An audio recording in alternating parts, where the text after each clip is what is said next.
After fighting on the Union right flank at Kolb's Farm on June 22, 1864, Major General William T. Sherman was convinced Johnston had stretched his line too thin. On June 27, 1864, Sherman decided on a frontal attack on the Confederate lines. At 8 a.m., 3 Union brigades stepped off and assaulted Pigeon Hill. At the center of the Union line, nearly 8,000 Union soldiers were getting ready to assault a salient on a rise now known as Cheatham's Hill. The two armies were only 400 yards apart.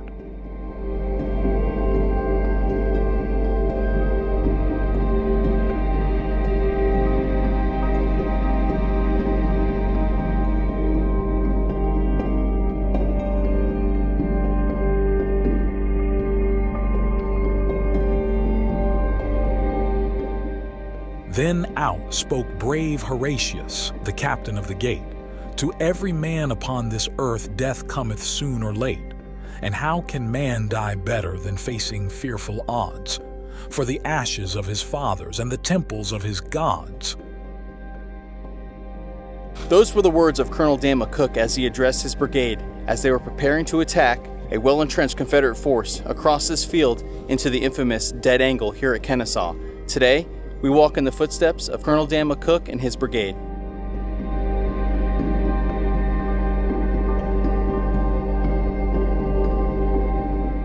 So we are standing in the general area where Colonel Dan McCook and his brigade, consisting of the 85th, the 86th, the 125th Illinois Infantry Regiments, along with the 22nd Indiana and the 52nd Ohio, would have been positioned on the morning of June 27th of 1864. Now, roughly around 8 a.m., Union artillery would open up from behind us and begin hammering the Confederate line here at Kennesaw. I would say it's maybe 150 to 200 yards straight through this direction. Now, like we just touched on, McCook would address his men, reading an excerpt from the poem Horatius at the Bridge. And soon after, the attack would begin. And waiting for them were well-entrenched Confederate forces under the command of General Benjamin Cheatham and Patrick Claiborne.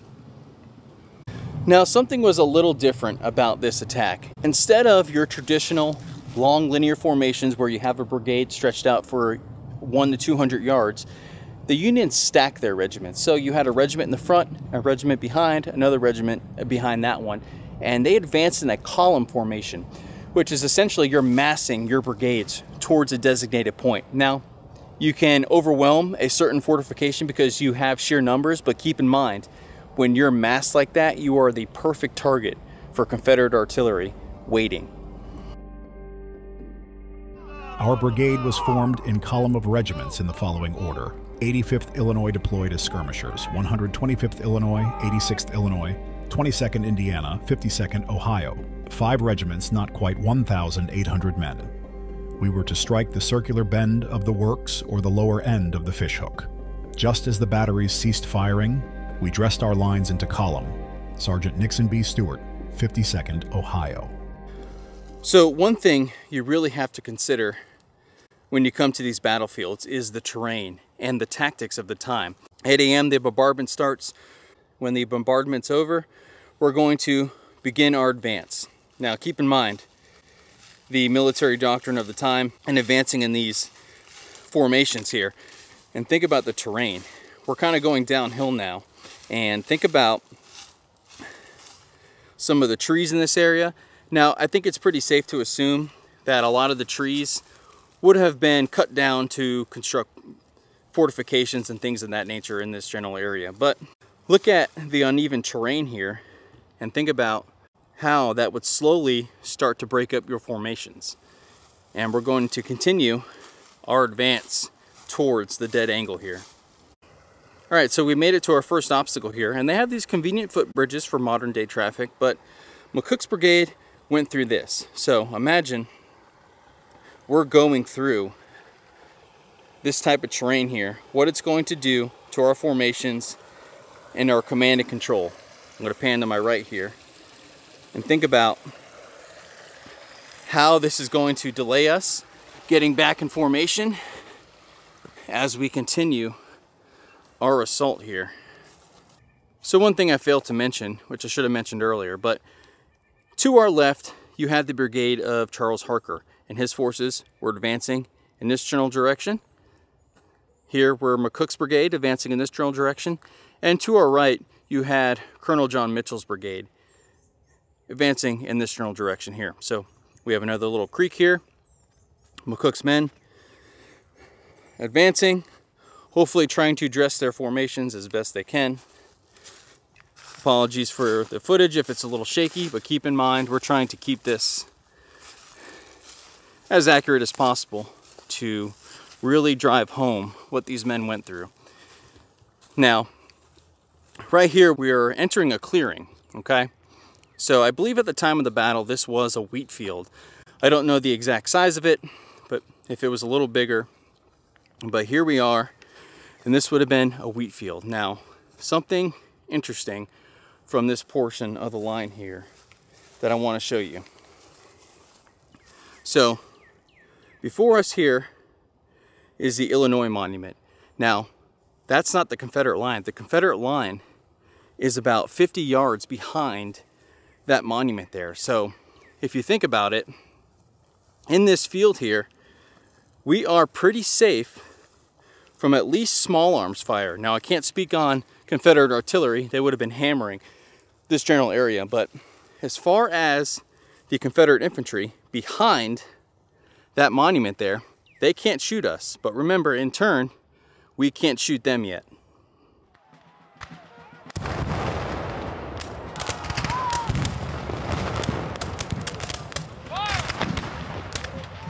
Grape and canister, shot and shell sowed the ground with rugged iron and garnished it with the dead. The first to fall was Sergeant John T. Fowler of Company B, Sergeant Nixon B. Stewart, 52nd Ohio.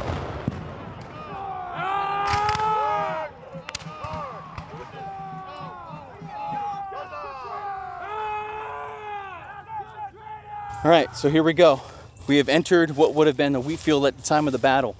We're not taking small arms fire, but Confederate artillery positioned on the heights is hammering us with canister. And remember, we're in column formation, okay? So our regiments are stacked, and we're going to start taking some pretty heavy casualties here. And something else to keep in mind, like we just touched on, although we're not getting small arms fire, that doesn't mean that this is an easy hike. It is very steep, and I hope the camera is doing justice. Again, I'm going to pan back. That's where we're headed. I'm going to pan back to my left. Harker's brigade is advancing through these woods here, and that's where we started, about 50 yards in that wood line.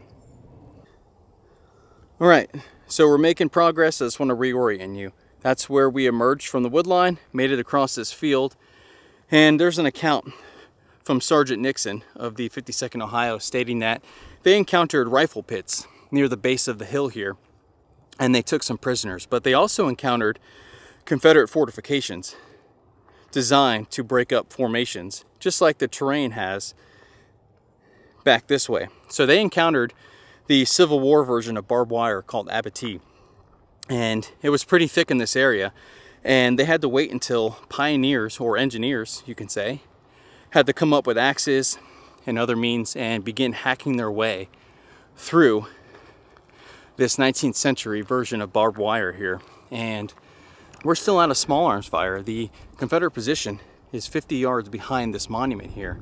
So we have some relative safety at the base of the hill. They had logs with sharp sticks through the log like hay racks, called cheval de frise, the ends bound together with wire. Colonel Allen Fanistock, 86th Illinois. All right, slowly but surely we're making our way. So to reorient you, that's where we started.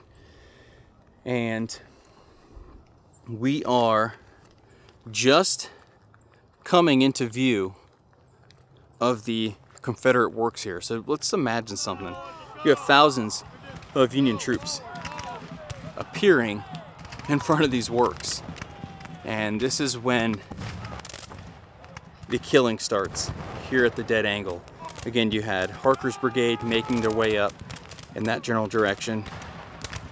To our right, behind the Illinois Monument there, you had Mitchell's Brigade, and in this area, you had McCook's Brigade. And we would have advanced right into the muzzles of the 1st and 27th Tennessee Volunteer Infantry in this general location. And here are the remnants of the earthworks here. Now, this position formed a salient, a word you may have heard once or twice when talking about the Civil War.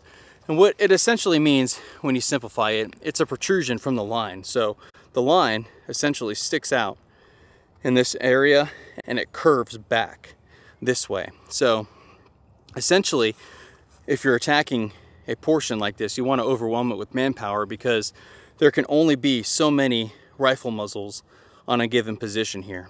Now I'm trying to stay off the earthworks here. Thousands of Union soldiers coming out of that wood line here, and you get a small glimpse of them and then they disappear, and it's just a waiting game from here on out. So we're just in front of the Confederate earthworks here, and just imagine the scene unfolding before us. You have the Union troops come out of that wood line here and they disappear, and they begin emerging directly in front of us here, where we have my assistant Dustin, who had just essentially appeared just before us here. Now imagine just thousands of Union troops emerging in front of the earthworks here. Think about this area thick with lead and unfortunately death.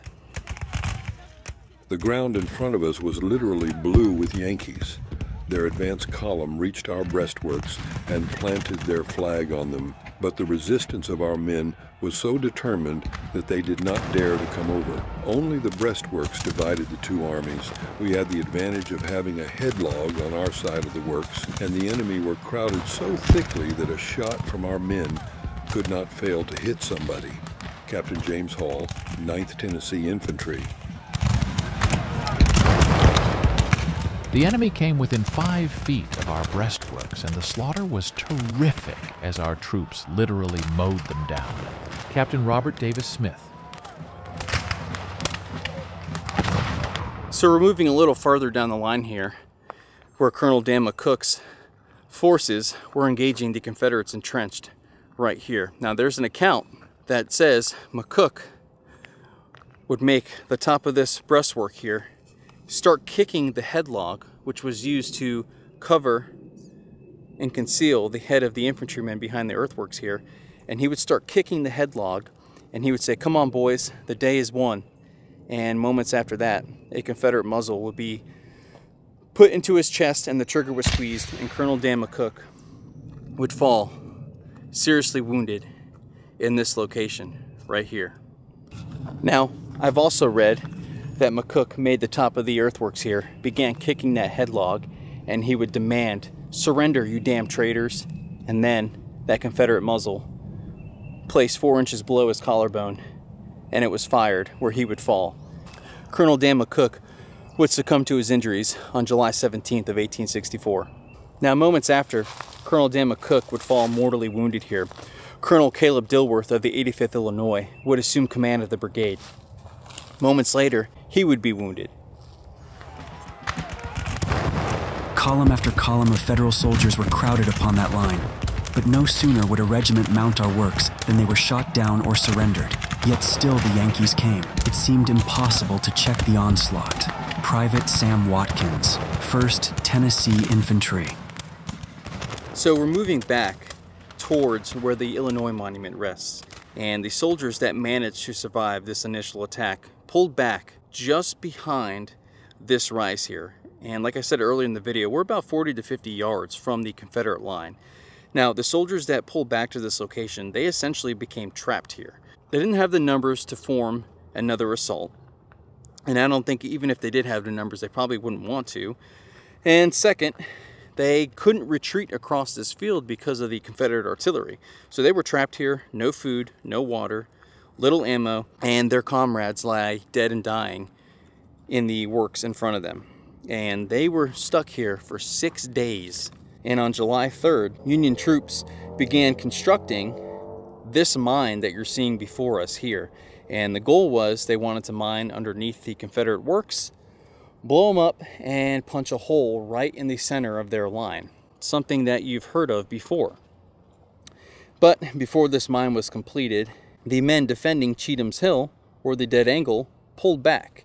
And the reason why they pulled back is because Union General John Schofield was able to outflank the Confederate line and essentially threaten the Confederate position on Kennesaw Mountain. So on the 6th day of being trapped in the field here, the Union forces discovered that these works were abandoned. Now, we're hunkered down behind the rise, right next to the mine, but imagine something. Imagine being a Union soldier trapped here, and just beyond this little rise here is the Confederate line. We're trapped here for 6 days. There was a brief 7-hour truce on June 29th to bury some of the dead, but, you know, imagine both sides just taking pot shots at each other. No food, no water. The only ammo you probably have is from the dead and dying. And, you know, think about if someone lifts their head up by accident and now you're sitting next to their dead body for days. And just to look at the mine here, again, all we have is bayonets, cups, our bare hands, and we're trying to throw up some quick fortifications here. And then we're digging a mine with spoons. Maybe some tools are brought from the rear. But it's tough. And I don't mind getting dirty for the sake of history, to show the perspective. And just over there is the Confederate earthworks. Now you can obviously see the beautiful Illinois monument just before us here. Here's where the Union hunkered down for 6 days and nights, attempting to dig a mine. The Confederate works are just beyond the monument here. And kind of tucked away in the corner is a marker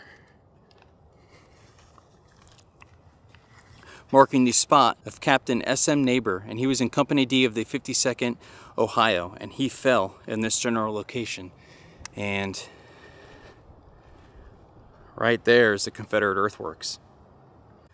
So we moved a little further down the line, and I wanted to show you an additional side of the infamous Dead Angle here. So we were just on the other side of this rise here, but you can see the Confederate line stretches all down this way and kind of continues. So obviously you have the protrusion here, or salient, that would be known as the Dead Angle. Now, McCook's men, who we followed in the footsteps of, they were assaulting up in here. Now, in this general area, you had Colonel John Mitchell's brigade assaulting this portion of the Confederate line. Now, there's an account that states that Mitchell didn't advance with his brigade. And when Colonel Dan McCook was injured on the earthworks on the other side of the berm here, once he was removed, he found Mitchell and said, "If I survive, I'm going to court-martial you." That is a polar opposite story here. You have one man leading from the front who ended up being mortally wounded, and then apparently you had a brigade commander who was in charge of this sector of the field not advancing up with his men.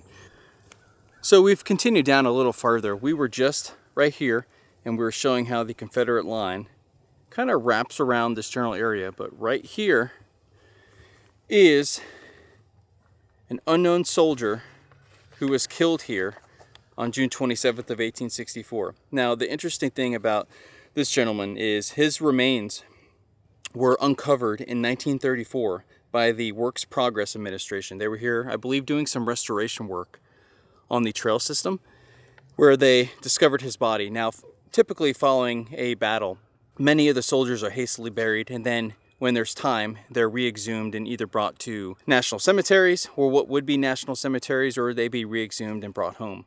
Well, this gentleman's remains were missed, and they weren't discovered until 1934. So here lies an unknown U.S. soldier who was given the distinction of being one of the only known soldiers here on Kennesaw Mountain still on the battlefield. And this is where his remains lie. To wrap things up here today at Kennesaw, one of the truly shocking things about the American Civil War is just the sheer amount of soldiers who were killed whose names have been lost to history. And if you take anything away from these videos, any of my videos or any history video covering the American Civil War, is although their names are forgotten, we can still remember their sacrifice and why they died. And hopefully we learn from the past, because these lessons are here in black and white for us. And men like this shouldn't have died for nothing. So if you take anything from that, take that. I hope you enjoyed this episode. As always, I've learned a ton coming to these sites. And like I always say, we're going to catch you on the next one.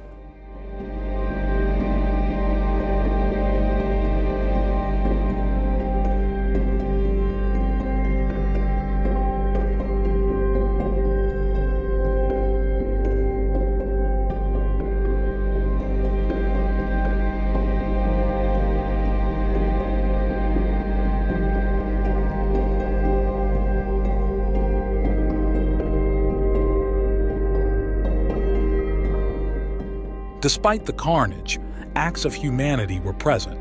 While firing, Confederate cannon had caught the dry underbrush on fire.